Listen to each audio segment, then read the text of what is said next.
welcome to another Down the Rabbit Hole video, doing another video response to Wee Bob. He's posted a community question, love doing these, and this is, weirdly, he did a video a few weeks ago, and I was just like, oh no, Bob, don't be a community question, because my sister's in town and I got no time, but he said, no, this is just me chatting about life, and now it is a community question, and ironically, this is inspired by a video my sister did that Wee Bob watched. My sister has her own YouTube channel, from the footnotes. I'll put a link down below.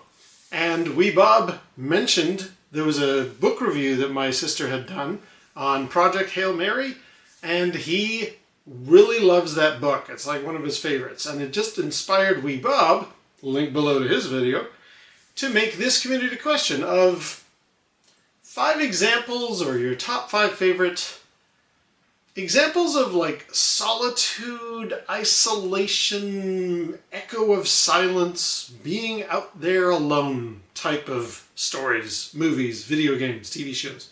So I've got kind of one of each. Well, I have multiples, but I have different genres here, and I'm just going to go through the list right now. My first one is originally a book, which I read, and a classic science fiction movie. And they are both very much to do with the idea of you are all alone out there in the universe. A bit like Project Hail Mary that inspired Wee Bob to make this video. Mine is 2001: A Space Odyssey. The story in that, in addition to just the beginning of human civilization, is then stretching out to the moon, and then stretching out to Jupiter, and then stretching out to the universe in multiple dimensions. Crazy movie, crazy book, crazy story. Now, I have read the book.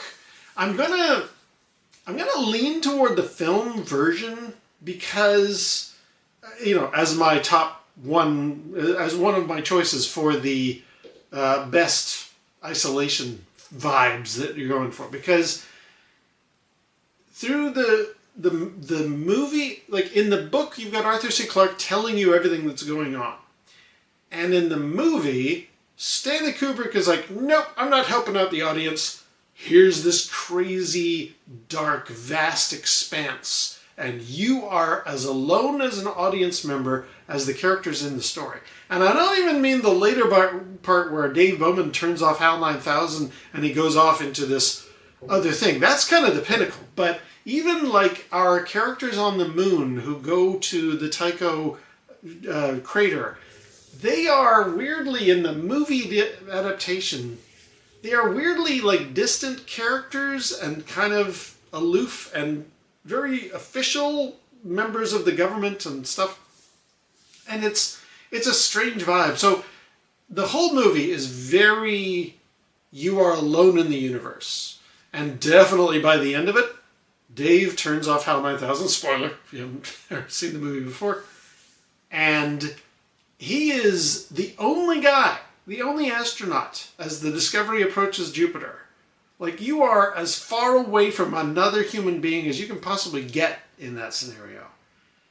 And then he discovers that there is a space thing, this big black monolith, and he approaches it, and it takes him to another dimension where things go awry and aloof and all that kind of stuff. See the movie. Very, very good. That is a really good, for me, depiction of being alone, being in complete solitude. You are, as both Dave Bowman and the other characters, far away from Earth and everything you've ever known. There's even a scene where Frank Poole listens to a recording by his parents wishing him a happy birthday, and it feels so out of place. And you even get a hint that as Frank is watching it, he's like, he's looking at this with indifference as he's flying through space. So I could go a deep dive on 2008, 2001. I'm just going to say that is my book and movie. The book, again, there's a lot of more comfortable feeling. Bowman is often talking to Mission Control what's going on as he approaches Jupiter. So the book version is not as good on the isolation and solitude front. The Kubrick film, fantastic in that regard. My second choice is, these are in no particular order, just alphabetical more than anything else. My second choice is, Weebob mentioned you can think outside the box. This doesn't have to be somebody like in the film The Martian. You don't have to be all alone and like physically. You could be distant from your fellow human beings, and he uses Blade Runner as an example. Rick Deckard in that film is very, I don't really seem to care anything about the people around me, sort of like the characters in 2001.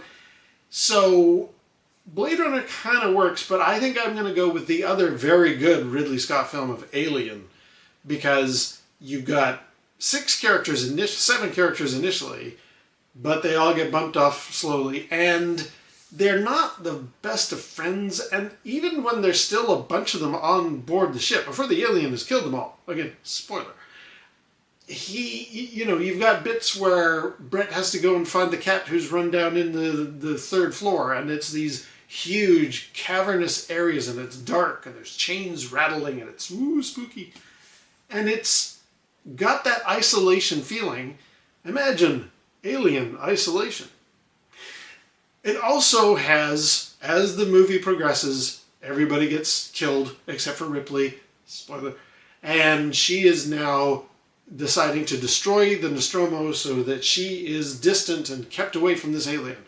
And then, of course, we all know it's aboard the ship with her. But that feeling of like when she sees the Nostromo explode, obliterate into billions of pieces, and it says, "I got you." Then it's like, okay, we assume she's going to then call for help, signal for rescue. But like before the alien appears at the very end of the film, she's there with the cat, and it's like, okay, you are truly all alone in this solar system, if nothing else. Wherever the Nostromo is in space, you're alone, you're drifting. So, Alien, fantastic other depiction of being isolated and alone, desolate. My third one is a film. This one's a little bit, I guess, when I think about it, I'm going with The Abyss by James Cameron. The film, to begin with, is you are a bunch of characters, a bit like Alien. You're a bunch of characters down in an oil rig under the bottom of the sea, and they interact with each other kind of along a similar vibe to Alien. And the military comes on board, and they need to deal some stuff with these aliens that are, this alien technology that's been experienced. But the thing for me that really hit me with that vibe of that being all alone was Bud, Ed Harris's character, uses a special suit to go very deep into the trenches of the ocean and manage to disarm this bomb that's going off that could hurt the aliens down there. And he is successful. Again, spoiler for all of these films. And they realize that he is starting to lose his capacity to think because he's got oxygen deprivation going on, and he's typing gobbledygook messages, and then they trying to say, no, you can come back up here. Just do some, I can't remember what it is, but we can pull you back up. This is not a one-way trip. And he's just lying there like, yeah, no, I kind of knew it was going to be one. And again, there's that feeling of like, we don't know how that's going to end for him. I mean, you do if you see the film. He is not dead. But as far as he's concerned, as far as what he knows, that's it. It's all over for me. I'm just going to lie here hundreds of feet, if not thousands of feet away from my wife and all my other characters on the outpost platform that's on the bottom of the sea. Like, they're already far away from Earth, from other people on Earth, and now he's even farther away from them. So that isolation, that distance. I remember watching that particular scene and going, yeah, that's hitting me with that feeling of like being all alone in the universe type of thing. My fourth example is a bit of a departure. This is a television show, and this one's a weird one, kind of. You got to really think meta for this. I'm going with Doctor Who. And like, not even a specific genre, not even one chapter of Doctor Who, whether old classic or the new rebooted or anything like that. Just Doctor Who at large, the entire Doctor Who character is incredibly desolate. If you watch a lot of the shows, I mean, yes, he's surrounded himself with companions all the time. He always has a group of people around him, even if it's just one person. He's got somebody with him because I guess he feels very lonely. He loves earthlings, human beings. He likes to have us around him. But there are many times when he's cornered, separated, or she, even Jodie Whittaker's version of the Doctor, had this exact experience. Separated from the companions, up against, I don't know, the leader of the Cybermen, or whomever, or whatever bad guy of the week is. And they're thinking, you know, oh, I'm going to do this to you and all of your companions and the Earth. And the Doctor has had to say, has revealed that, like, I'm going to do everything I can to stop you, but there is this confession of, like, I am not of their world. I'm not like them. And if you think you've outsmarted me, you don't know anything about me. There is this spiteful and distant and isolated part of Doctor Who's personality. The Doctor's mindset is such that he or she is vastly alone in the weirdest way. Like, again, surrounded by people, but very alone in that moment. You know, even when there are people all around, and even when it's a happy ending story, it's still, you know that this character is alone. I remember seeing the 90s version of where Paul McGann becomes the Doctor. There's a shot where Sylvester McCoy is transforming into the Doctor. And I remember watching it. I just moved into my apartment on my own, and it was on TV, and I was watching it. And I saw Sylvester McCoy sitting there having a cup of tea or whatever, and he's about to transform. And I just thought, hey, here's the Doctor 30 odd years later in this incarnation, about to regenerate again, all alone. All of that history, all of that legacy that Doctor Who has is tied up in him. And now we've got another version. And again, it sort of emphasizes, throw away everything you know. Throw away all the people, all the memories that you know. This is my new incarnation. I'm still at heart who this person is, but it's a new version of me. And again, I was just like, that is isolation right there. That is distance. An echo of silence, as Wee Bob says. And for my final choice now, I wanted to throw in a video game. We've got books, TV shows, and movies. So I wanted to throw in a video game, and there were a lot that I wanted to go for. Like, I was thinking Journey is very you alone in these big canyon areas. And the highlight is, if you're playing it, somebody else might join your game. You have no choice. You can't boot them out. But they don't have any way of interacting with you other than, like, jumping up and down and little voice bubbles coming up. And it can be quite delightful. It happened to me when I was playing. I was running around doing my thing, and somebody showed up. And I was like, oh, that's cool. But I just thought, I don't know if that really...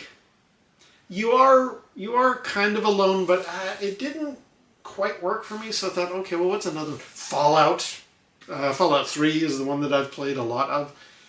Very good choice. The TV show, also very good choice. But the problem with Fallout for me in this interaction is, yes, you are alone in the wasteland, but you don't go far before, like, a monster comes along. You know, like, it doesn't have that vast amount of time of complete solitary, nothing else interacting with you. So Fallout didn't quite make the cut. I recently played Sable, which is sort of, again, another... You're out there in a vast wasteland, desert-y alien world with, like, ruins and wreckage and stuff, but there are little villages and stuff. It's not that far. Like, it didn't quite win the cut. I couldn't quite wrestle with that being my video game choice. Any more than Red Dead Redemption. I mean, you are riding a horse out across various deserts or jungles or forests or plains. And again, I was just like, well, I don't know that really counts because, you know, you could encounter people on horseback or stagecoaches or whatever. So, yeah, not really. So my final choice, my number 5, is one of my favorite games of all time, No Man's Sky. That is absolutely getting the you are all alone in the universe feeling. That's the way it resonates. both, like literally, when you start the game, you are crashed on a planet. You have to find your ship. You are the only person on this whole planet. And you can maybe get your ship up and running, go to the space station. Okay, there's aliens up here. All right. But they're only useful for like resupplying you or giving you a couple pointers to your next destination. They're not companions by any stretch. And then you get back on your ship and you're flying out into space. There are other planets. There is a hyperspace system. You can go to other worlds. And the music has so much resonating, orchestral, distant, far away feeling. And so that's what I love about No Man's Sky. It is so good in that regard. I really, really, absolutely adore that game. And it definitely, even though there is multiplayer, even though you can have your friends hook up with you and meet other people on the Space Anomaly, what that game is really doing is largely you are all alone in the universe. And I think that has to be my final choice for this list. No Man's Sky is, for me, my fifth choice of like isolation, abandonment, solitude, whatever this particular list is. Those are my 5 choices. So, yes, I'm going to put a link below to Wee Bob's video. And also check out my sister's channel. She very much appreciated Wee Bob giving her that little mention. So thank you very much, Wee Bob. I'll put a link to my sister's channel down below. And I'm going to leave it there. So, until next time, I'll see you down the rabbit hole.